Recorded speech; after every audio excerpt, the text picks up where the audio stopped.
படிப்பு யூடியூப் சேனல்ல இப்ப என்ன பார்க்க போறோம் அப்படின்னா 16 மற்றும் 17ஆம் தேதிக்கான நடப்பு நிகழ்வுகள் தான் பார்க்க போறோம். ஏன்னா 16ல பாதி நடப்பு நிகழ்வும் பார்க்கல. அதனால அதுல இருக்கக்கூடிய மீதி இன்னைக்கு பார்த்துடலாம்.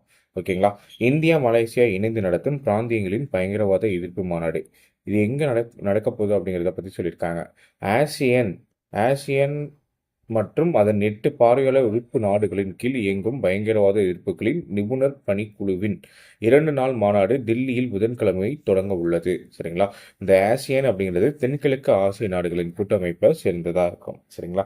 மலேசியாவுடன் இணைந்து இந்தியா சார்பில் நடத்தப்படும் இந்த மாநாட்டில் ஆசியாவின் உறுப்பு நாடுகளான Bruno, Cambodia, Indonesia, Laos, Malaysia, Myanmar, Philippines, Singapore, Thailand, Vietnam மற்றும் அதன் அமைப்பின் பார்வையாளர் உறுப்பு நாடான இந்தியா, சீனா, ஆஸ்திரேலியா, ஜப்பானு, நியூசிலாந்து, தென்கொரியா, ரஷ்யா, அமெரிக்கா உள்ளிட்ட நாடுகள் பிராந்தியங்களில் பங்கேற்க உள்ளன. பயங்கரவாத எதிர்ப்பு நிபுணர் பணிகளுடன் மாநாட்டை இணைந்து நடத்தும் தலைமையேற்று நடத்துவது இதுவே முதல் முறையாகும். சரிங்களா? இதை இந்தியா ஃபர்ஸ்ட் தலைமையேற்று நடக்கிறது இதுதான் ஃபர்ஸ்ட் டைம் அப்படின்றாங்க. பிராந்திய பாதுகாப்பு சூழலுக்கு அதிகரித்து வரும் அச்சுறுத்தல்கள் மற்றும் அதனை எதிர்கொள்ளும் வழிமுறை குறித்தும் பயங்கரவாதம் மற்றும் தீவிரவாத அச்சுறுத்தல்களை திறம்பட எதிர்கொள்ள விரிவான திட்டத்தை வகுப்பது குறித்து இந்த மாநாட்டில் ஆலோசிக்கப்படும் என எதிர்பார்க்கப்படுகிறது. சரிங்களா? சரி, ஓகே. அடுத்து பார்க்க போகிறது என்ன அப்படின்னா ஆஸ்திரேலியன் கிராண்ட் ப்ரீ லாண்டோ நேரிஸ் வெற்றி அப்படின்னு சொல்லி கொடுத்துருக்காங்க. அதாவது F1ல ஃபார்முலா 1 பந்தயத்தில் F1 கார் பந்தயத்தில் நடப்பு சீசனில் முதல் ரேசராக ஆஸ்திரேலியா கிராண்ட் ப்ரீயின் மெக்லோரன் டிரைவருக்கு பிரிட்டன் வீரருமான மானோலண்டோ நேரி ஞாயிற்றுக்கிழமை வெற்றி பெற்றார். சரிங்களா? இந்த போட்டியில் யார் வெற்றி பெற்றிருக்கா அப்படிங்கிறத பற்றி சொல்லியிருக்காங்க. சர்வதேச விண்வெளி நிலையத்தை சென்றடைந்த விண்கலம் விரைவில் பூமி திரும்பும் சுனித்ரா வில்லியம்ஸ். அதாவது என்ன, சர்வதேச விமான நிலையமான கடந்த 9ஆம் தேதி சிக்கியுள்ள இந்திய வம்சாவளியைச் சேர்ந்த நாசா விண்வெளி வீராங்கனையான சுனிதா வில்லியம்ஸ் மற்றொரு விண்வெளி வீரரான வில்மோர் ஆகியோர் பூமிக்கு திரும்ப அழைத்து வருவதற்காக ஸ்பேஸ் எக்ஸ் நிறுவனத்திடம் டிராகன் விண்கலம் வெற்றிகரமாக ஞாயிற்றுக்கிழமை சென்றது. டிராகன் விண்கலம் தற்போது சர்வதேச விண்வெளி நிலையத்தில் சென்றுள்ள அமெரிக்க, ஜப்பான் மற்றும் ரஷ்ய நாடுகளைச் சேர்ந்த 4 வீரர்களுக்கு அடுத்த சில நாட்களுக்கு சில பயிற்சிகள் அளித்த பின் சுனிதா வில்லியம் மோர் ஆகியோரின் மேலும் 2 விண்வெளி வீரர்கள் பூமி திரும்புவார்கள் என்று எதிர்பார்க்கப்படுகிறது.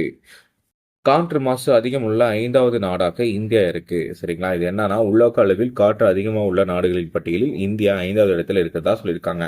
சுவிட்சர்லாந்தை சேர்ந்த காற்று தர குறியீடு தொழில்நுட்ப நிறுவனமான IQAIR நிறுவனம் 2024ஆம் ஆண்டுக்கான தரவின் அடிப்படையில் காற்றின் மாசு அதிகம் உள்ள நாடுகள் மற்றும் நகரங்கள் பட்டியலை வெளியிட்டிருக்காங்க. அதன் அடிப்படையில் ஃபர்ஸ்ட் யார் இருக்கா அப்படின்னா ஷாட் அப்படிங்கிற நாடு இருக்கு, 2வது வங்காளதேசம், 3வது பாகிஸ்தான், 4வது காங்கோ, 5வது இந்தியா, 6வது தஜிகிஸ்தான், 7வது நேபாள், 8 உகாண்டா, 9வது ருவாண்டா, 10 புருண்டி ஆகிய நாடுகள் இருக்கு. சரிங்களா? இதுல காற்று மாசை அளவிடும் PM 2.5 நுண்துகள்களின் அடர்த்தி அடிப்படையிலான நாடுகளின் தரவரிசைக்கப்பட்டுள்ளது. உலக சுகாதார அமைப்பின் பரிந்துரையின்படியில் காற்றின் இந்த அளவு 0 to 5 மைக்ரான் அளவுக்கு இருக்க வேண்டும். அதன் அடிப்படையில் காற்றின் மாசு அதிகம் உள்ள நாடுகள் பட்டியலில் ஆப்பிரிக்கா நாடான ஷாட் முதல் இடத்தில் உள்ளது அப்படின்னு கொடுத்திருக்காங்க. வாழப்பாடி அருகே 3000 ஆண்டு பழமையான கல்திட்டை. வாழப்பாடி அருகே வைத்திய கவுண்டன் புதூர் கிராமத்துல காணப்படக்கூடிய 3000 ஆண்டு பழமையான முதுமக்கள் ஈமச்சடங்கு கிடைச்சிருக்கு. இதுல என்ன சொல்லியிருக்காங்க அப்படின்னா, தமிழகத்தில் 3000 ஆண்டுக்கு முன்பு வாழ்ந்த பழந்தமிழ் மக்களின் குடும்பங்கள் இறந்தவர்களின் மூத்த குடும்ப உறுப்பினரை நினைவாக அவர்களை உடலை மண்பானையில வச்சு புதைப்பாங்களாம். சரிங்களா? அதுக்கு சுத்தி என்ன பண்ணுவாங்க அப்படின்னா வட்டமான கற்களை கொண்டு வச்சு வைப்பாங்களாம், இல்லைன்னா பலகையை கொண்டு பெட்டி போன்ற அமைப்புல வைப்பாங்களாம். சரிங்களா? இதை தான் கல்திட்டை அப்படின்னு சொல்றாங்க. இவர்கள் நினைவாக அமைக்கப்படும் கற்குவை, கல் வட்டம், கல்திட்டை பாரம்பரியத்துடன் வழிபாடு செய்து வந்தனர். சேலம் அருகே இருக்கக்கூடிய வாழப்பாடியில் பெத்தநாயக்கம் பாளையத்திற்கு பக்கத்தில் இருக்கக்கூடிய தும்பல் கிராமத்தில் 3000 ஆண்டுக்கு முந்தைய முன்னோர்களின் முதுமக்கள் தாலி, கல் வட்டங்கள் இருப்பதை கல்வராயன் மலைப்பகுதியில் ஏராளமான கற்குவைகளும் இருக்கிறதா சொல்லப்பட்டது. அதை சேலம் மாவட்ட வரலாற்று ஆய்வாளர்கள் ஆய்வு செஞ்சிருக்காங்க. நடிகர் சிரஞ்சீவி நாளை மறுநாள் கௌரவிப்பு. சமூகத்தை ஆற்றிய தன்னிகரற்ற பங்களிப்பை பிரிட்டன் நாடாளுமன்ற கீழவையில் தெலுங்கு திரைப்பட நடிகரான சிரஞ்சீவிக்கு கௌரவிக்க உள்ளது.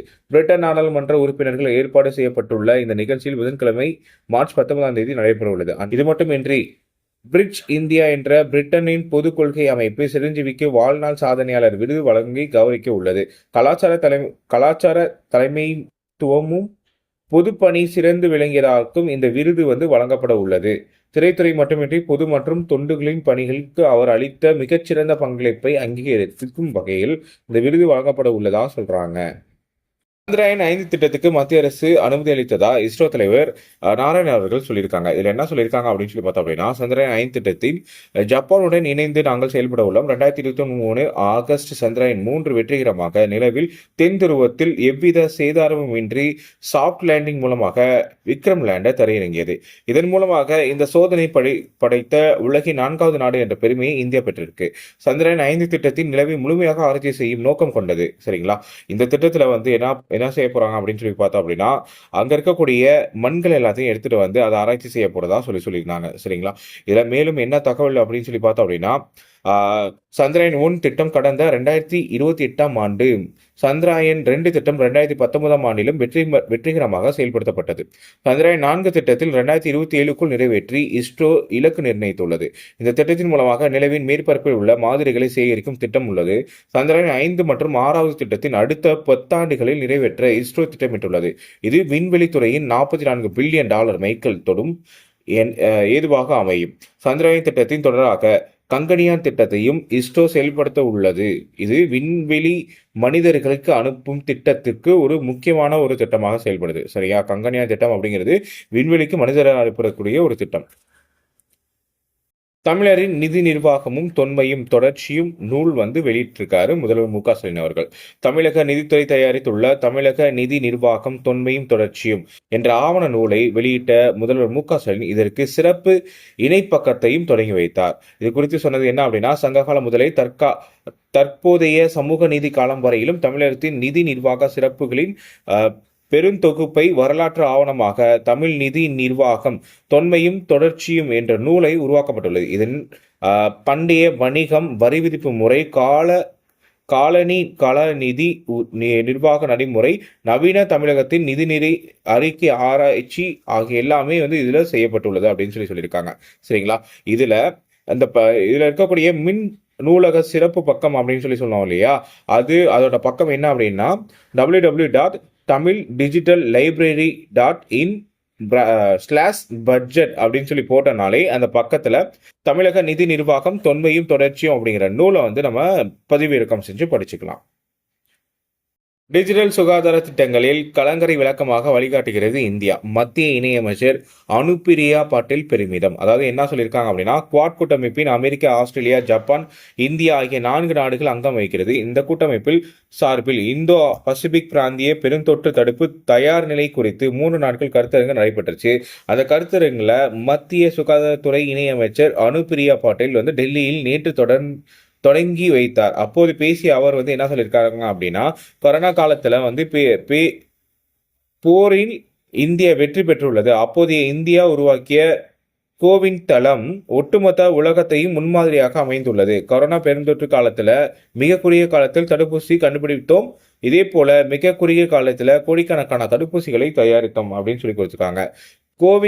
கோவின் தளம் போன்ற ஆயுஷ்மான் பாரத் டிஜிட்டல் திட்டம், சஞ்சீவி மெடிசன் திட்டம், டெலிமானல் உள்ளிட்ட பல்வேறு டிஜிட்டல் சுகாதார தொழில் திட்டங்களை இந்தியா வெற்றிகரமாக செஞ்சிருக்கதா சொல்லியிருக்காங்க. மருத்துவ ஆராய்ச்சியில் உலகில் முன்னணி நாடாக அமெரிக்கா விளங்குகிறது. ஜப்பானும் ஆஸ்திரேலியாவும் புதுமையான தொழில்நுட்பங்களை முன்னோடியாக விளங்குகிறது அப்படின்றதையும் பத்தி சொல்லியிருக்காங்க. ட்ரூத் சோஷியல் சமூக ஊடகத்தில் இணைந்தார் பிரதமர் மோடி. அமெரிக்க அதிபர் டொனால்ட் ட்ரம்ப் மீடியா மற்றும் டெக்னாலஜி குழுமத்தின் சொந்தமான ட்ரூத் சோசியல் சமூக ஊடக தளத்தில் பிரதமர் மோடி அவர்கள் திங்கட்கிழமை இணைந்திருக்கதா சொல்றாங்க. முன்னாள் மத்திய அமைச்சர் தேவேந்திர பிரதான் மறைவு. குடியரசுத் தலைவர், பிரதமர் ஆகியோர் இரங்கல் தெரிவிச்சிருக்காங்க. புதுடில்லியில் திங்கட்கிழமை மறைந்த முன்னாள் மத்திய அமைச்சர் தேவேந்திர பிரதானின் குடும்பத்தினருக்கு ஆதரவு கூறிய பிரதமர் நரேந்திர மோடி அவர்கள். பிரதமர் தொழில் பயிற்சி திட்ட செயலி மத்திய அரசு அறிமுகம். இளைஞர்களுக்கிடையான தொழில் திறனை மேம்படுத்துவதன் வகையில் மத்திய அரசு சார்பில் அறிமுகப்படுத்தப்பட்ட பிரதமரின் தொழில் பயிற்சி திட்டத்துக்கு கைபேசி செயலி மத்திய அரசு அறிமுகம் செய்துள்ளது. 2024 மற்றும் 25ஆம் ஆண்டு காலகட்டத்தில் இந்திய இளைஞர்கள் 1.27 லட்சம் தொழில் பயிற்சி வாய்ப்பை அளிப்பதாக இலக்காக கொண்டு முன்னோடி திட்டமான கடந்த ஆண்டு அக்டோபர் 3ஆம் தேதி இந்த பயிற்சி திட்டத்தை மத்திய அரசு அறிமுகம் செஞ்சாங்க. இந்த திட்டத்தின் மூலியமாக என்ன சொல்லியிருக்காங்க அப்படின்னு பார்த்தோம்னா, இதுல யார் தொடங்கி வச்சு பேசுறாங்க அப்படின்னா மத்திய நிதி அமைச்சர் நிர்மலா சீதாராமன் தொடங்கி வைத்து பேசியிருக்காங்க. தொழில் நிறுவனங்களில் எதிர்பார்ப்பு பூர்த்தி செய்யும் வகையில் திறன்மிக்க மனிதர்களை உருவாக்கும் நோக்கில் இந்த திட்டம் அறிமுகம் செய்யப்பட்டிருக்கதா சொல்றாங்க. நீதிபதியாக ஜமல்யா பாக்சி பதவியேற்பு. ஜமல்யா பாக்சி பதவியேற்றிருக்காங்க.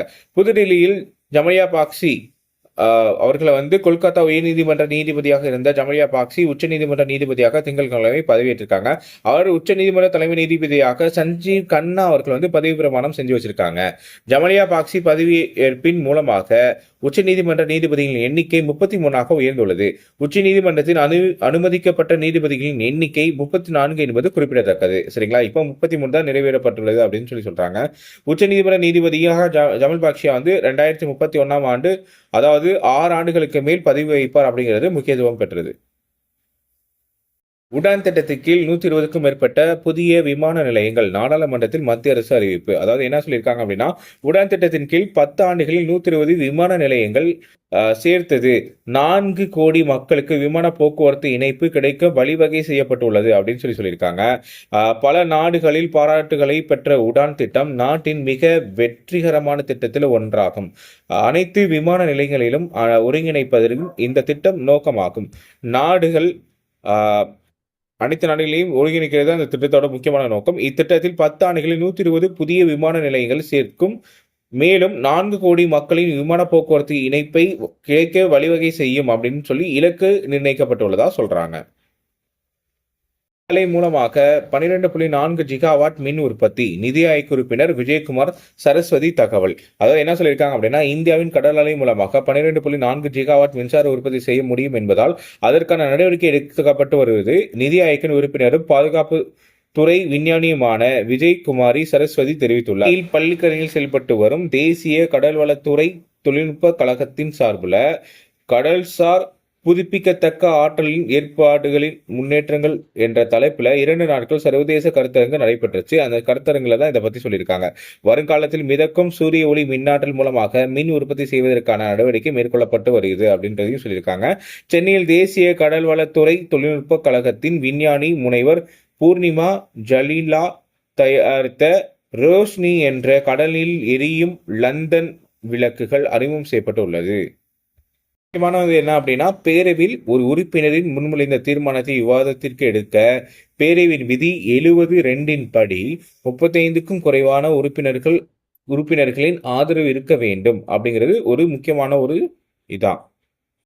சென்னை ஐஐடியின் விண்வெளி திட்டத்திற்கான உயர் சிறப்பு மையம் இஸ்ரோ தலைவர் வி நாராயணன் திறந்து வைத்தார். சென்னை ஐஐடியில் விண்வெளி மற்றும் உந்து விசை ஆராய்ச்சிக்கு பயனுள்ள வகையில் திரவ மற்றும் வெப்ப அறிவியல் ஆராய்ச்சிக்கான உயர் சிறப்பு மையத்தை இஸ்ரோ தலைவர் வி நாராயணன் திங்கட்கிழமை திறந்து வைத்தார். இதை பத்தி என்ன சொல்லியிருக்காங்க அப்படின்னா, செயற்கைக்கோள்களின் நீண்ட ஆயுள், விண்கல பாதுகாப்பு, பயண வெற்றி ஆகியவற்றுக்கு வெப்ப கட்டுப்பாடு இன்றியமையாததாகும் என்பதால் இந்த முயற்சி இந்தியாவின் விண்வெளி திட்டத்துக்கு திருப்புமுனையாக இருக்கும். வெப்ப பரிமாற்றம், குளிரூட்டும் அமைப்புகளின் திரவ இயக்கவியல் ஆராய்ச்சி தொடர்பான மையம் இந்த புதிய மைல்கல் ஆக செயல்படும் அப்படின்னு சொல்லி கொடுத்திருக்காங்க. கங்கனியன் திட்டத்து பயிற்சிக்காக இந்த ஆண்டு மேற்கொள்ளப்படும் வியோமித்ரா எனப்படும் ரோபோவை கங்கன்யான் திட்டம் அங்கமாக இந்த ஆண்டு அனுப்ப உள்ளோம். லியோமித்ரா என்பது கங்கனியன் பணிக்காக இந்திய விண்வெளி ஆய்வு நிறுவனத்தால் உருவாக்கப்பட்ட ஒரு பெண் தோற்றமுடைய மனித ரோபோ ஆகும். இது மனித விண்வெளி மனிதர்களை அனுப்புவதற்கான முன்பு விண்வெளியில் விண்கல பாதுகாப்பையும் சோதிக்கும் மனித செயல்பாடு உருவப்படுத்தவும் வடிவமைக்கப்பட்ட ஒரு ரோபோ அப்படின்னு சொல்றாங்க. அடுத்த 2 ஆண்டுகளுக்கு குலசேகரப்பட்டினத்துல ஏவுகணைகளை விண்ணுக்கு ஏவும் ஒரு முக்கியமான திட்டமும் இருக்கு. சரிங்களா, குலசேகரப்பட்டினத்தில் முதல் முறையாக 500 டன் எடை கொண்ட அடுத்த தலைமுறைக்கான ஏவுகணையை விண்ணில் ஏவ தயாராக உள்ளோம் அப்படின்றதையும் சொல்லியிருக்காங்க. இந்திய நியூசிலாந்து இடையேயான 6 ஒப்பந்தங்கள் இந்திய பிரதமர் முன்னிலையில் கையொப்பம். அதாவது இந்திய நியூசிலாந்துக்கு இடையேயான ஒட்டுமொத்த பாதுகாப்பை உறவுகளை வலுப்படுத்தும் வகையில் 6 ஒப்பந்தம் திங்கட்கிழமை கையெழுத்தானது. இதுல டெல்லியில் பிரதமர் நரேந்திர மோடி, நியூசிலாந்து பிரதமர் கிறிஸ்டோபர் லாக்ஸ் இடையேயான நடைபெற்ற பேச்சுவார்த்தைக்கு பின்பு இந்த ஒப்பந்தங்கள் கையெழுத்திடப்பட்டது. பசிபிக் பெருங்கடல் உள்ள தீவுகள் நாடான நியூசிலாந்தில் பிரதமர் கிறிஸ்டோபர் லாக்ஸ் 5 நாட்கள் அரசுமுறை பயணமாக இந்தியாவுக்கு வந்திருக்காரு. அப்பதான் இந்த ஒரு பேச்சுவார்த்தை நடந்து 6 ஒப்பந்தங்களுக்கு சைன் பண்ண போறதா சொல்லியிருக்காங்க. அந்த 6 ஒப்பந்தங்கள் எதை பத்தி இருக்க போகுது அப்படின்னா, வர்த்தகம், முதலீடு, கடல்சார் பாதுகாப்பு, கல்வி ஆராய்ச்சி, அறிவியல் தொழில்நுட்பம், வேளாண்மை தொழில்நுட்பம், விண்வெளி போக்குவரத்து, விளையாட்டு, மக்கள் ரீதியிலான தொடர்பு உள்ளிட்ட பல்வேறு துறைகளின் பரஸ்பர உறவை வலுப்படுத்த முடியும் என்று அந்த ஒப்பந்தம் செய்யப்பட்டுள்ளது. இருதரப்பு பாதுகாப்பு ரீதியிலான உறவுகள் அமைப்பு ரீதியிலான வலுப்படுத்தும் வழி செய்யும் ஒப்பந்தமும் கையெழுத்திடப்பட்டுள்ளது. கல்வி, விளையாட்டு, வேளாண்மை, பருவநிலை மாறுபாடு, வரி தொடர்பான மேலும் 5 ஒப்பந்தங்களும் இதுல கையெழுத்திடப்பட்டுள்ளது. சரிங்களா? இது மட்டும் இல்லாம சுதந்திரமாக வெளிப்படையான பாதுகாப்பு வளமான இந்திய பசிபிக் பிராந்தியத்தில் இரு நாடுகளும் உறுதியேற்றுள்ளது. சரிங்களா? இதெல்லாம் ரொம்ப முக்கியமான ஒண்ணு. சரிங்களா? சரி, ஓகே. நம்மளுடைய லைவ் கிளாஸஸ் 11:30க்கு தமிழோட ப்ரீவியஸ் இயர் கொஸ்டின் நம்ம பார்க்க போறோம். சரிங்களா? வாய்ஸ் இல்லாம வெறும் ஹேண்ட் ரிட்டனாகவே இருக்கும். அதோட எக்ஸ்பிளேஷன் வீடியோ எக்ஸ்பிளேஷன் எல்லாமே ஹேண்ட் ரிட்டனாகவே இருக்கும். நீங்கள் அது மூலயமா படிச்சுக்கலாம். சரிங்களா? இது மட்டும் இல்லாமல் இன்னைக்கு ஈவினிங் 7:30 போல் ஒரு பொது அறிவுக்கான ஒரு ப்ரீவியஸ் இயர் கொஸ்டின் பார்ப்போம். சரிங்களா? தேங்க்யூ.